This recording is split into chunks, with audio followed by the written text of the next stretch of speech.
Love at First Sight. Yeah, and Mike Bloomfield played one of these, and he was my hero. And he played a 63. His is a 60. But basically, virtually the same guitar, you know. And that wasn't the reason I bought it, but it was interesting to me. And I liked that. And this guitar has been my best friend ever since. This has been the workhorse. You can't hurt it.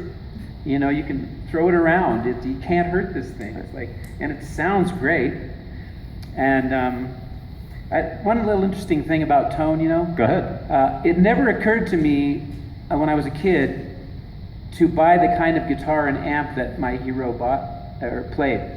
Never occurred to me. It's like, well, if you get a Telecaster and a twin reverb, that's the sound, you know. Yeah. I don't know why. It seems foolish almost, you know.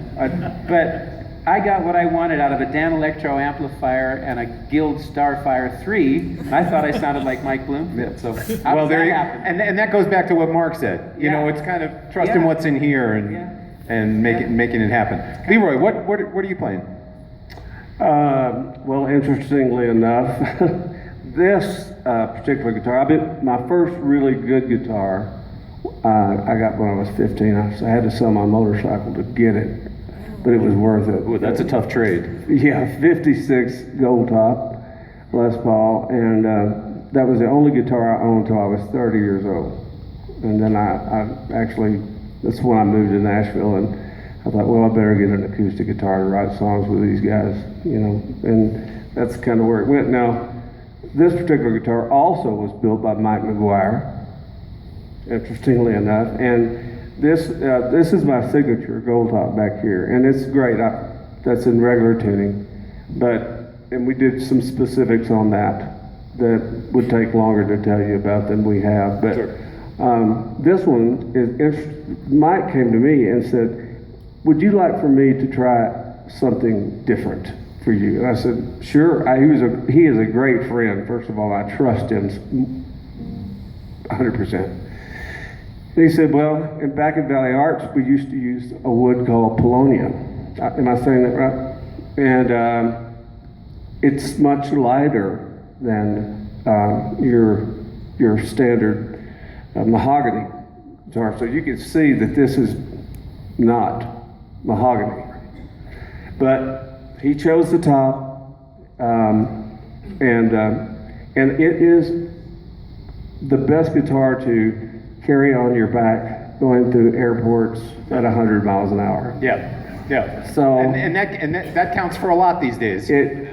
At 59 years old, it's counting more every day. I hear you. I hear you. I would be remiss if we didn't get a couple questions from the audience, because we've been chatting. Do we have a question or two from the house? Everybody, yes, sir, right here. Leroy, Yo.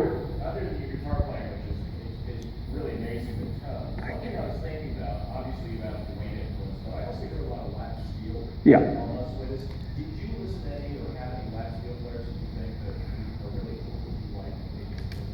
Well, I grew up, my dad and Bob Wills were the best friends since they were little boys. Matter of fact, they ran away and joined Dr. Tate's traveling medicine show together, selling elixir. And Dad played guitar, Bob played fiddle. So I was around the Wills family my whole life. And so I listened to Leon McCullough and Billy Bowman and all these great steel players back before there were pedals and things.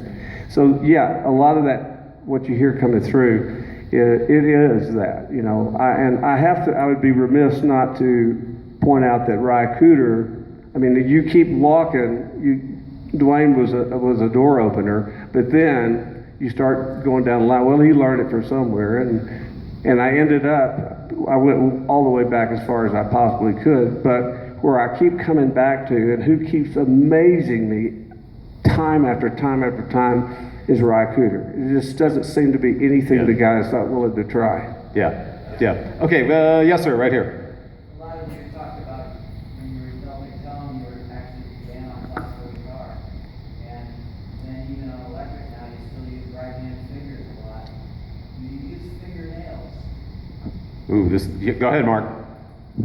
I actually did study classical guitar some, and I use a certain amount of nails for picking. Even and when I'm playing with a pick, and I live in Nashville, a lot of Nashville pickers use a pick and their fingers to pick. So I like to have a little bit of nail just to support. I kind of catch the flesh and a little bit of the nail. The danger with using nails, of course, is you can break them or kind of wear them down if you're on a tour playing a lot of shows.